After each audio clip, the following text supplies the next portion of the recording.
Hey guys, welcome back with me again in the channel. On today's tutorial, I'm going to show you how you can fix TikTok balance problem on the TikTok app.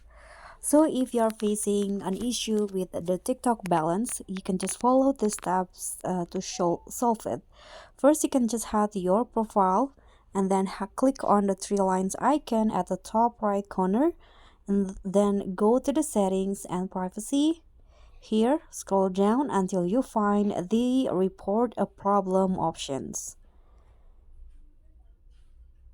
Okay, so after that, you can just here find the TikTok's balance in here. So just tap on that, and here you can just choose the topic that you are facing. You can find the solution in here, whether it's about the rewards withdrawal issues, the purchasing issues, maybe you top up a TikTok balance but it doesn't receive on your TikTok, whether you are having a difficulty in life gifts or reward issues. So you can just choose which one in here, or if you want to have, if you have other problem, you can just click on other in here, and then you can just report the problems into the TikTok team. So that's pretty much all. Thank you so much for watching. Don't forget to like, comment, and subscribe. Also click on the thanks. Bye.